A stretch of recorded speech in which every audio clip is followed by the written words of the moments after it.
Assalamualaikum warahmatullahi wabarakatuh. Kepada semua santri-santri kelas 9 dari kelas 9A sampai 9F, kita akan pelajari pelajaran IPS secara daring. Namun sebelum kita mulai, kita awali pembelajaran dengan bacaan suratul Fatihah. Kita hadiahkan kepada guru-guru kita. Mudah-mudahan ilmu yang kita pelajari di Madrasah Qudza ini menjadi ilmu yang barokah dan manfaat untuk kita semua. Amin. Ya hadratin Nabi Mustafa Sayyidina Muhammadin sallallahu alaihi wasallam wa alihi washabihi wa azwajihi wa dzurriyyatihi wa jami'i ikhwanina minal anbiya'i wal mursalin syuhada wal salihin wassahabati tabi'in wa alaikum ashab.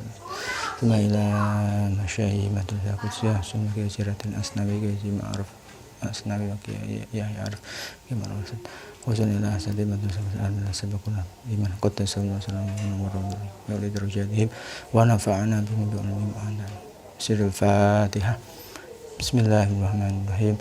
Alhamdulillahirabbil alamin arrahmanir rahim maliki yaumiddin iyyaka na'budu wa iyyaka nasta'in ihdinas siratal mustaqim siratal ladzina an'amta 'alaihim ghairil maghdubi 'alaihim waladdallin. Untuk selanjutnya, untuk kelas 9 ini, pada pertemuan yang pertama kita akan membahas tentang benua. Dalam hal ini yang akan kita bahas yaitu tentang sejarah benua dan benua Asia. Nah, coba kalian perhatikan di gambar itu ada gambar peta dunia. Ya. Tahukah kamu apakah benua itu? Nah, ini kalau kalian lihat dari gambar ini, ya, dunia terdiri dari daratan luas dan perairan luas. Daratan luas disebut benua, sedangkan perairan luas disebut samudra. Nah, ini daratan luas, ini benua. Yang biru ini samudra. Ya. Sekarang kita pelajari sejarah benua. Berdasarkan teori Wagner yang dikemukakan oleh seorang ilmuwan asal Jerman bahwa sebelum zaman karbon kurang lebih 300 juta tahun yang lalu, semua benua yang ada di sini masih menjadi satu daratan. Jadi awalnya 5 benua itu asalnya jadi satu. Kemudian benua ini terpecah menjadi 2 bagian. Nah, ini benua Laurasia di bagian utara dan Gondwana di bagian selatan. Selanjutnya terpecah lagi. Laurasia bagian barat bergerak ke utara menjauhi benua Gondwana yang akhirnya membentuk benua Amerika Utara.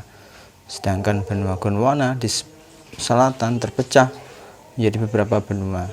Sebelah barat bergeser ke arah barat hingga terbentuk benua Amerika Selatan. Bagian timur bergeser ke timur membentuk benua Afrika. Bagian lebih kecil dari bagian timur bergeser ke arah timur laut dan menjadi India. Dan ada bagian yang terpecah menjadi 2, yaitu bagian timur terus bergeser ke arah timur laut dan sehingga menjadi seperti sekarang. Nah, ini ilustrasi pertama masih menyatu, ini Pangea. Satu benua, satu daratan terpecah menjadi 2, Laurasia dan Gondwana. Setelah itu Laurasia juga terpecah, Gondwana juga terpecah akhirnya menjadi 5 benua seperti ini, ya. Jadi 5 benua. 5 benua itu apa ini? Yang pertama benua Asia, yang kedua benua Australia, yang ketiga benua Amerika, yang keempat benua Eropa, kelima benua Afrika. Nah, kita fokus yang pertama dulu, ya, kita pelajari dulu benua Asia. Nah, ini ada peta benua Asia. Nah, ini benua Asia secara keseluruhan, ya. Secara keseluruhan ini benua Asia. Perhatikan negara-negara yang ada di benua Asia. Benua Asia merupakan benua terbesar.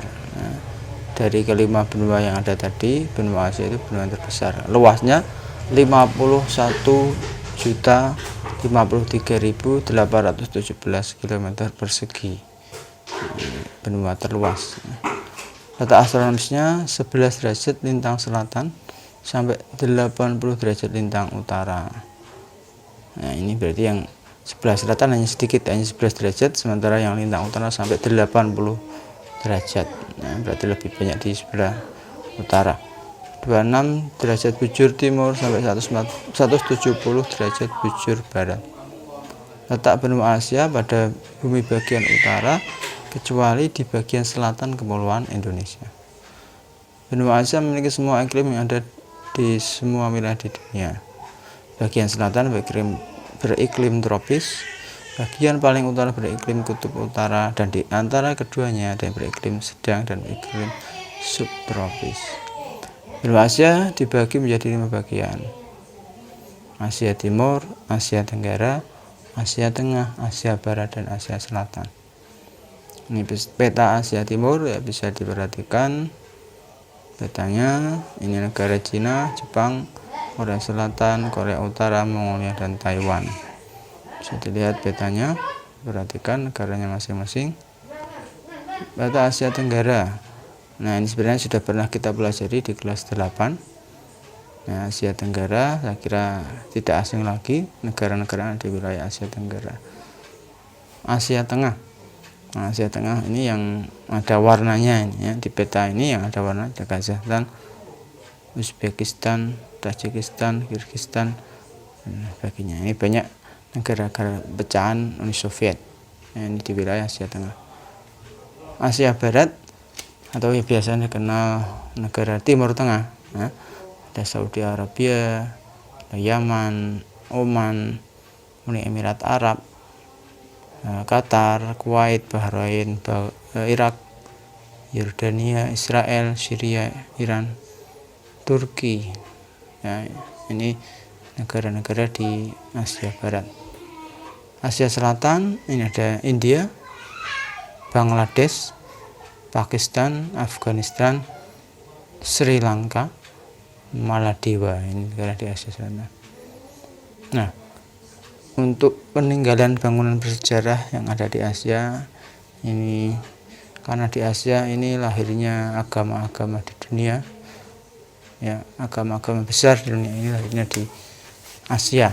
Ada agama Islam, agama Hindu, agama Buddha, lahirnya ada di negara-negara di Asia. Ya, di antara bangunan bersejarah ada Ka'bah di Mekah, Borobudur di Indonesia, Tembok Besar di Cina, Taj Mahal di India, dan Angkor Wat di Bangkok, Thailand. Sekian dulu ya, demikian materi pelajaran yang dapat kami sampaikan. Semoga kita sekeluarga senantiasa diberi kesehatan dan dalam lindungan Allah Subhanahu wa taala. Amin Allahumma amin. Selamat belajar dan jangan lupa buku atau LKS-nya dibaca untuk materi dari halaman